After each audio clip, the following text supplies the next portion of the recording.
कि ये है बबुआ के खुश को के सही बहना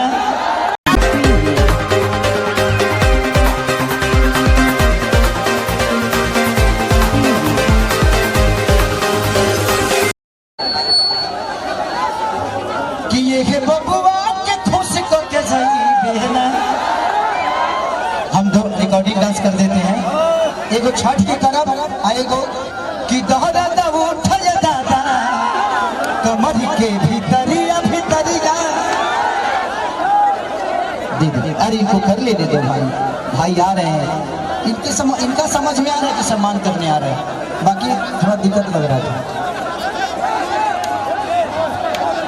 वो भवन भैया लग रहा माइक कहाँ है माइक?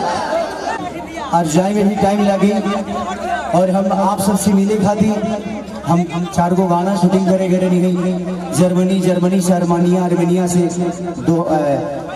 दुबई से फिर शाहजहां के शाहजहां सर देखा तो लड़का जाना तारा सर शाहजहां। लेकिन आप लोगों का प्यार इतना मजा आया, मुझे लगता है कि जी जमीन तो बहुत बड़ा, शायद सरकार की नजर अगर ये जमीन पर पड़ गई शायद सरकारी जमीन हुई। हमके लागत है कि कम से कम यह नहीं हुई तो 2000 बीघा जमीन हुई, बहुत से ऊपर बना। अगर ये जी फिल्म सिटी के निर्माण हो जाओ तो हमके लागत है कि पूरा बिहार में समा जाए। लेकिन हम केहू के दोष नहीं दे सकते। हम आखिर बताई हम एगो अभिनेता है, कलाकार है, हम नेता तो है ना। हम के करे के दोस्ती अनाज के की दोस्ती समाज के करा के दोस्ती अनाज के की दोस्ती समाज के, गैस के जी की प्याज के। देखिए इंसान में एक बात बताए आपसे, वो ट्रेन गलत नहीं होती है जो लेट होती है, वो सवारी गलत होती है जो उसमें सफर करती है। हमें अपने आप को समझना तो पड़ेगा ना। हम अपने बच्चों की भविष्य तय नहीं कर सकते। हमें अधिकार तो मिलता है तो कम से कम हम उस अधिकार के साथ हम अपने ऐसे इंसान को चुने जिससे हमारा भला हो सके। आज अगर यहाँ फिल्म सिटी बन जाए तो मुझे लगता है कि खेसारी लाल यादव यूपी में शूट करने जाते हैं, वहाँ पे कम से कम 60 से 70 लाख रुपया भैया प्रोड्यूसर और डायरेक्टर यूपी सरकार को दे के आता है। वहाँ कम से कम 300 लोगों को रोज रोजी मिलेला, रोज कलाकार हो जी पैदा होले, रोज कलाकार काम करेले। लेकिन बिहार सरकार की कोनो चिंता नहीं है। ये बताए खेसरिया चाहे जितना भी संपत्ति बनौले बा बॉम्बे में बनौले बा, अगर वही चीज बिहार में रही तो खेसरिया का सारा संपत्ति बिहार में रही ना, हम अपना परिवार के अपना भाई लोगों के साथ रहते।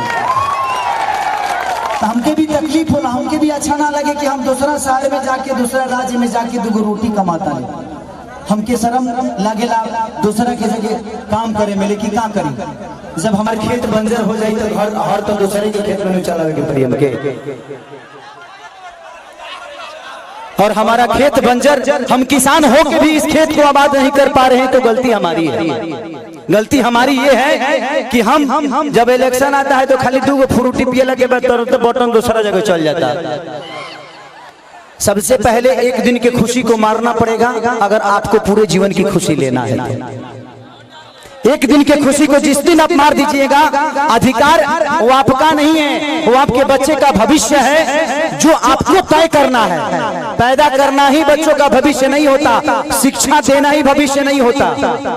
ये बताइए खेसारी के बेटा बेटी है, खेसारी का लगे पैसा बता वो अमेरिका में पढ़ा दिए, लेकिन सबका लगे वो सक्षम तो नहीं खे ना जब अपना बेटा बेटी का अमेरिका में पढ़ाई। तो बिहार में कितना लोग खेसारी बजे, एक गो ना, एक खेसरिया बा।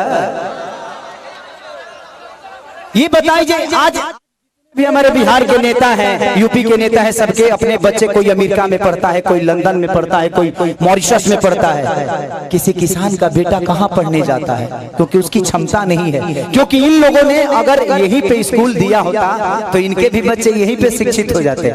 लेकिन इन्होंने जब अपने बच्चे का भविष्य तय नहीं किया तो हमारे बच्चों का भविष्य तय कहाँ से कर पाएंगे। अब ये बताइए कि यूट्यूब पर डाल दी तो लोग खेसरिया राजनेता हो गए। अब हम अपन दुखो ना कह सकिले। अच्छा हम नाजायज बोलते हैं चाचा।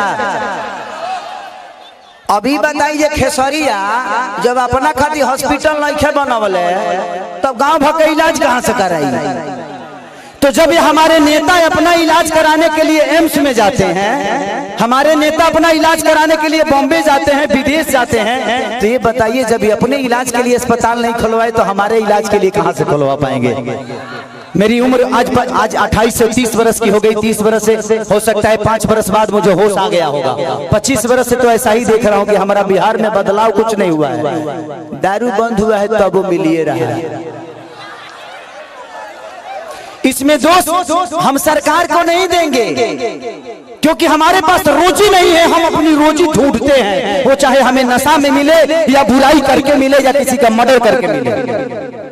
हमारे पास अगर रोजी होती, हमारे पास काम होता, हमारे पास किसी का विश्वास होता तो शायद आज हम भी बेकार नहीं होते। किसी फैक्ट्री में अपने ही जिला में, अपने ही गृह जिला में, अपने ही घर में काम करते। तो जब इंसान बेकार होता है तो वो गलत काम करता है। तो गलत काम तभी होता है जब इंसान फुर्सत में होला। गलत काम हो टाइम ना मिले। सही बताओ तार गेहूं के दवरी आई तो तू दूसरा के टिकोड़ा तुरे जीवो, तू अपन गेहूं दही बना। तो जब हमारे पास अपना वर्क होता, हमारे पास फैक्ट्रियां होती, तो आज हमारे भी घर की औरतें अपने पति के साथ रहती। ये अपने पति के लिए तरसती नहीं कि होली में आएंगे तो दीपावली में आएंगे। आज हम अपने बच्चों के साथ होली मनाते, दीपावली मनाते। हमें दीपावली मनाने के लिए किसी का परमिशन लेना पड़ता है, किसी से लेटर देना पड़ता है कि सर हमको जाना है अपने बीबी के पास, छठ आ गया है। तो हमें तो त्योहार मनाने की भी आजादी नहीं मिलती है। ऐसे राज्य में हम पैदा हो गए हैं। हमें ऐसे राज्य से नफरत नहीं है, लेकिन यहाँ के सिस्टम से मुझे नफरत है कि यहाँ के सिस्टम हमें कहीं का नहीं छोड़ा, कहीं ले ही नहीं गया। इनका एक ही काम है कि जब बाढ़ आई ना, इलेक्शन के बाद हमें रोज मिली।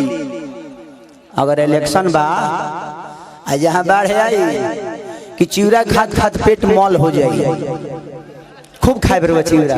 लेकिन यही इलेक्शन बीतते ही एक भी आदमी, हाँ, जो आपके दर्दों को समझता है। मैं किसी राजनेता पे उंगली नहीं उठा रहा हूँ, मैं सिस्टम पे बात कर रहा हूँ। मुझे दुख होता है ऐसे देख के। इस जमीन को देखा तो मैं अपने अखिलेश बाबा से बोल रहा था एक बात कि बाबा इतनी अच्छी जमीनें हैं, ऐसे ही जगह पे हम शूट करने जाते हैं तो वहाँ फिल्म सिटी बन गया है। यही जंगल मुझे मिलती है मैं जब शूटिंग करने जाता हूँ तो। इससे कुछ वीआईपी नहीं मिलता है, लेकिन हमें वहां मिलता है क्योंकि वहां के सिस्टम ने उस जगह को बनाया है। व्यवस्था तो हमनी के बनावे के परी। साल अच्छा 5 साल में एक बार मौका मिला, वो करो में हमी के फ्रूटी पे घा जाइले से कहां से व्यवस्था के दे दी। हमें अपने आप को बदलना पड़ेगा। आपको बदलने के लिए आपको अपने आप को बदलना पड़ेगा, तब सिस्टम बदलेगा। क्योंकि सिस्टम चलाने वाले आप हैं, आप उनको अधिकार देते हैं सिस्टम चलाने के लिए। तारा पैसा से फॉर्च्यूनर पर खेसारी लाल चढ़ेले। खेसारी के कल से सुनल बंद कर दे। खेसारी के औकात नजर आ जाएगी, खेसारी तो कितना बड़ा स्टार होगा। मैं अपनी बातें कर रहा हूँ।